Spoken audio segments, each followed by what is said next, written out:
Bonjour à tous et à toutes et bienvenue pour cette petite capsule vidéo sur le thème des suites. Aujourd'hui, nous sommes là pour le ce qu'il faut retenir sur la somme de termes consécutifs. Dans un premier temps, on s'intéressera aux suites arithmétiques et dans un second temps, aux suites géométriques. À chaque fois, je vais vous proposer une formule à connaître sur le bout des doigts en version française et dans un second temps, nous allons appliquer cette version française avec des notations mathématiques quand la somme va de U0 jusqu'à UN et également quand la somme va de U1 jusqu'à UN. Encore et encore, attention à la numérotation. Prenez bien conscience que la numérotation ne commence pas toujours à n égale 0. De temps en temps, la somme peut commencer à n égale à 1. Allez, on est parti pour les suites arithmétiques. Je vous rappelle la formule que vous devez apprendre par cœur. Concernant la somme, eh bien c'est simple. C'est nombre de termes multiplié par la moyenne entre le premier et le dernier terme. Et concernant la moyenne, je vous rappelle, vous faites la somme de vos valeurs et vous divisez par 2, puisque ici, en l'occurrence, il n'y a que 2 valeurs. Donc, premier plus dernier terme divisé par 2. Voilà concernant la version française de la formule de la somme pour une suite arithmétique. Regardons maintenant qu'est-ce que cela donne pour le cas où la somme commence à k égale 1 et la somme quand on démarre à k égale à 1. Donc ici, je vous rappelle, c'est la moyenne entre le premier et le dernier terme. On va commencer ici par faire cette fraction. Eh bien, le premier terme, c'est U0, le dernier terme, c'est UN. Et donc, je fais tout simplement U0 plus UN sur 2. Pour le cas où la somme commence à k égale à 1, eh bien, ça ne va pas être U0 plus UN sur 2, mais cette fois-ci U1 plus UN sur 2. Maintenant se pose la question, c'est là que généralement l'erreur a lieu, c'est combien y a-t-il de termes? Attention, encore et encore, à ne pas se tromper sur le nombre de termes. Si vous allez de U1 jusqu'à UN, c'est la version qui est la plus facile, eh bien vous avez bien n termes. On est d'accord, si n est égal à 5, j'ai le premier, le deuxième, le troisième, le quatrième et le cinquième. Okay, donc 5 termes. Donc si je vais jusqu'à UN, ici en l'occurrence, je vais avoir n termes. Attention, attention, dans le cas où la numérotation commence à U0, eh bien vous avez le terme U0 à ajouter en plus, et donc vous n'avez pas n termes, mais vous en avez n plus 1.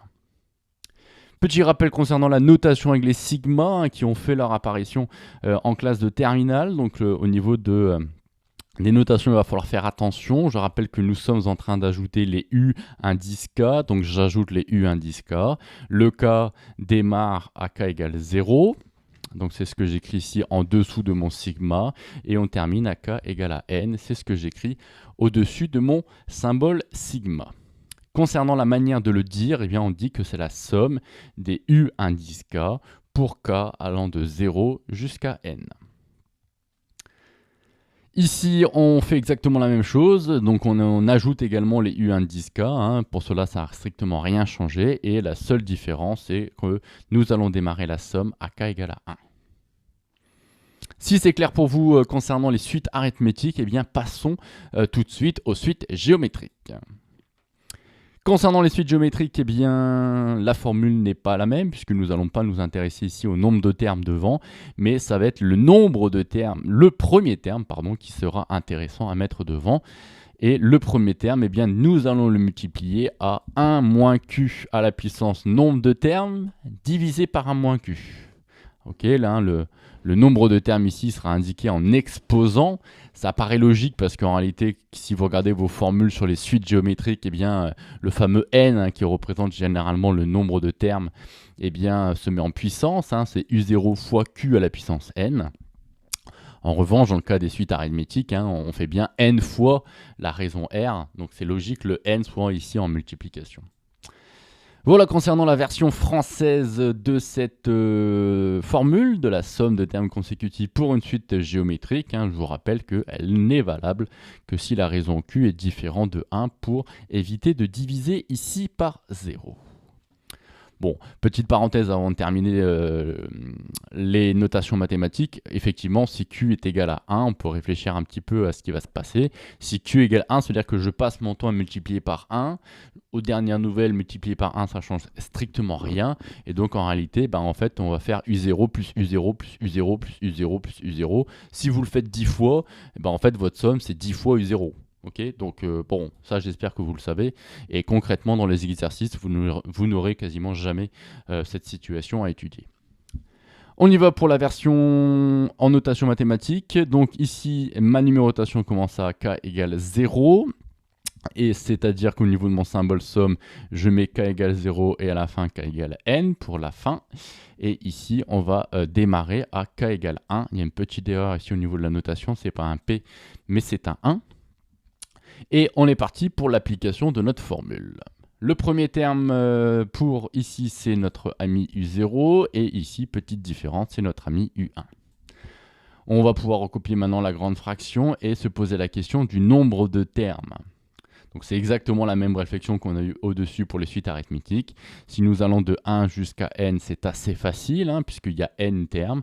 Si vous allez jusqu'à u indice 5, vous avez 1, 2, 3, 4, 5, vous avez bien 5 termes. Donc ici, en l'occurrence, j'ai bien n termes. En revanche, si la numérotation commence à k égale 0, j'ai un n plus unième terme à ajouter. C'est-à-dire que ici, je vais mettre multiplié par 1 moins q à la puissance n plus 1, divisé par 1 moins q. Ceci conclut notre petite capsule vidéo sur les formules à connaître par cœur concernant la somme de termes consécutifs. Je vous ai proposé une formule en version française pour les suites arithmétiques à apprendre par cœur. Et une fois que vous l'avez apprise par cœur, il faut que vous soyez capable de l'utiliser dans le cas où la numérotation commence à k égale 0 et dans le cas où la numérotation commence à k égale 1. Si c'est clair pour les suites arithmétiques, la méthodologie est exactement la même pour les suites géométriques, une formule en version française, et vous devez être capable de l'appliquer quand la numérotation commence à k égale 0 et quand la numérotation commence à k égale 1. Sur ce, je vous souhaite une bonne continuation, continuez à être curieux, et à la prochaine.